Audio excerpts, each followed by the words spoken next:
اور اکثر و بیشتر نمازیوں کو الاقصی آنے سے روک دیا جاتا ہے، تو وہاں پر پاکستانی فورسز نہیں جائیں گی، یہ ہمیں ذرا سی ریسرچ کے بعد معلوم ہو جاتا ہے۔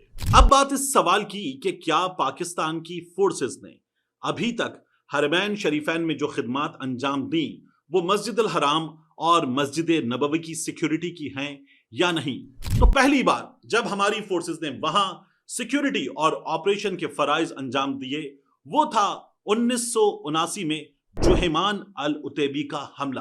یہ حملہ جوہیمان العتیبی نے کعبہ پر کیا۔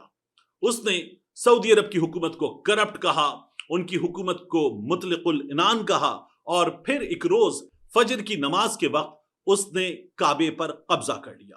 وہ اپنے لوگوں کے ساتھ آیا اور وہاں آ کر اس نے مسلح لوگوں کو پوری مسجد میں ذمہ داریاں دے کر لگا دیا اور پھر کعبے پر قبضہ کر لیا۔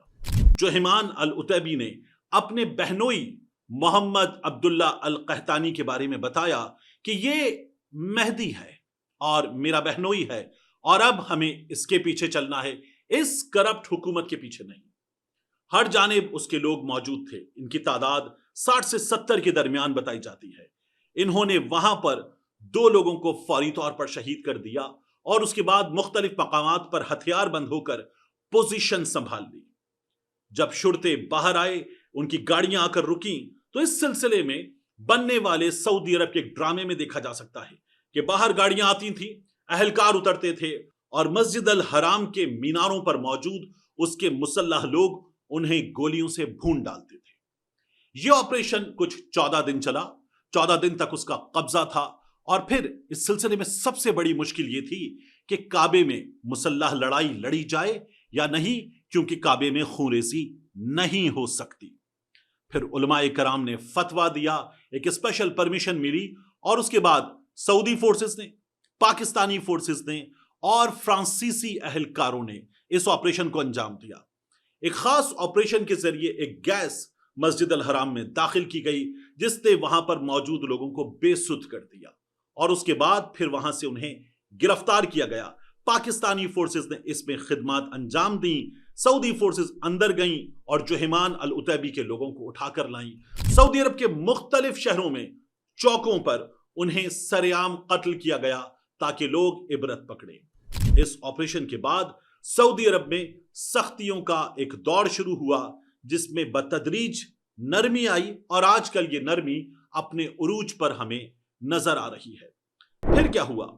پاکستان کی افواج نے 1982 سے یہ خدمات انجام دینا شروع کی ہیں۔ پاکستان کی افواج نے وہاں پر خدمات انجام دیتے ہوئے تربیت کی ہے، انسٹرکشنز کی خدمات انجام دی ہیں، اور ان کی یہ خدمات مکہ معظمہ میں، مدینہ منورہ میں ایک سرکل ہے، اس سرکل کے بیرونی حصے میں ہوتی ہیں۔ مسجد حرام کے اندرونی حصے میں، مسجد نبوی کے اندرونی حصے میں دستیاب معلومات کے مطابق ان کی اپنی فورسز ہوتی ہیں۔ ہاں، پاکستان انہی مقدس مقامات کی سیکیورٹی کی ذمہ داری ان کے بالکل باہر رہ کر انجام دیتا ہے، اور مختلف مقامات پر پاکستانی اہلکار موجود ہوتے ہیں اور اسٹینڈ بائی پر رہتے ہیں۔ ہماری یہ خدمات وہاں پر 5 اشروں سے جاری ہیں، اور یہ ہمارے لیے ایک سعادت کی بات ہے۔ ہمارے اہلکاروں کی ان خدمات کا سلسلہ جب یمن اور سعودی عرب کی جنگ ہوئی تب کچھ کم ہوا، کیونکہ معاملہ ہماری پارلیمان میں گیا اور ہماری پارلیمان نے فیصلہ کیا کہ یہ 2 اسلامی ملکوں کی جنگ ہے، ہم اس میں پیچھے رہیں گے، اور اس فیصلے کے بعد ہم ذرا پیچھے رہے۔ یہ تعلق ذرا سا کم ہوا تھا، لیکن اب یہ تعلق دوبارہ ٹھیک ٹھاک بڑھ گیا ہے، اور اس تعلق کی ایک نئی جہت نظر آ رہی ہے۔ یہ جو حالیہ پیکٹ ہوا اور اس پیکٹ کے بعد کل جو ڈیولپمنٹ ہوئی، وہ ڈیولپمنٹ ہمیں بتاتی ہے کہ بات اب پہلے سے زیادہ خوشگوار دوستی تک پہنچ چکی ہے، جو پاکستان کے لیے سفارتی، دفاعی اور سیاسی نقطۂ نگاہ سے تو اہم ہے، آگے جا کر یہ پاکستان کے لیے معاشی نقطۂ نگاہ سے بھی بہت اہم ہوگا، یہ مبصرین کا خیال ہے۔ اب بات اس عام سروے کی جس میں سوال یہ کیا جا رہا ہے کہ کیا پاکستان کی فوج اسرائیل کی اجازت سے جا رہی ہے؟ تو ٹائمز آف اسرائیل کی سٹوری یا باقر سجاد سید صاحب کی خبر ہمیں یہ بتاتی ہے کہ اسرائیلی حکام کہتے ہیں کن کن ملکوں کی افواج آئیں گی اس کا فیصلہ ہم کریں گے، اور وہ یہ بھی بتاتے ہیں کہ اسرائیلی حکام نے ابھی ترکی کی فوج کے لیے منع کر دیا ہے۔ پاکستان کی فوج وہاں کیوں جا رہی ہے؟ ایک عام آدمی یہ جاننا چاہتا ہے۔ پاکستان کی پارلیمان میں اس سلسلے میں بحث ہوگی تو ایک عام آدمی کو اس سوال کا جواب مل پائے گا، وگرنہ ہم وہاں فلسطین میں، غزہ سٹی میں، جبالیہ میں، دیر البلا میں، بیت لاہیہ میں خدمات انجام دیں گے، اور یہ خدمات انجام دیتے ہوئے ہماری ذمہ داری ہوگی وہاں پر سامنے آنے والے ایسے عناصر کو روکنا کہ جو امن کی راہ میں رکاوٹ بنتے ہیں۔ اب اگر اسرائیلی حکام کی بتائی گئی یہ بات درست ہے تو پھر غزہ میں حماس کو غیر مسلح کرنے کی ذمہ داری ہوگی اس انٹرنیشنل اسٹیبلائزیشن فورس کے پاس۔ یہ ذمہ داری کیا ہوگی، آگے جا کر کیا ہوگا، ابھی میں اس سلسلے میں کوئی بات نہیں کرنا چاہتا۔ ایک عام آدمی کا سب سے اہم سوال جو میرے لیے ہمیشہ بہت اہم رہا وہ ہے کہ پاکستان کی فوج پہلے کیوں نہیں گئی؟ یعنی جب فلسطین میں مسلسل ماؤں کو، بہنوں کو، بچوں کو، نہتے لوگوں کو کاٹا جا رہا تھا، مارا جا رہا تھا، عمارتیں میزائلوں سے ملیامیٹ کی جا رہی تھیں، جسموں کے چیتھڑے اڑ رہے تھے، تب ہماری افواج نے، اور صرف پاکستان نہیں، مسلم دنیا کی افواج نے کچھ کیوں نہیں کیا؟ ہم کیوں بیٹھے رہے جب ہم نے دنیا کو یہ دکھا دیا کہ ہم اپنے سے بظاہر بڑی نظر آنے والی عسکری اور معاشی طاقت بھارت کو ناکوں چنے چبا سکتے ہیں؟ تو پھر ہم نے یہ بیڑا کیوں نہیں اٹھایا کہ ہم فلسطینی بہن بھائیوں کے لیے آگے بڑھیں اور ان کے تحفظ کی ذمہ داری انجام دیں، اور اس میں دیگر اسلامی دنیا کو بھی اپنے ساتھ شامل کریں؟ اس سوال کا جواب ہمیں اپنے ملک میں حکام کی جانب سے آج تک نہیں مل سکا۔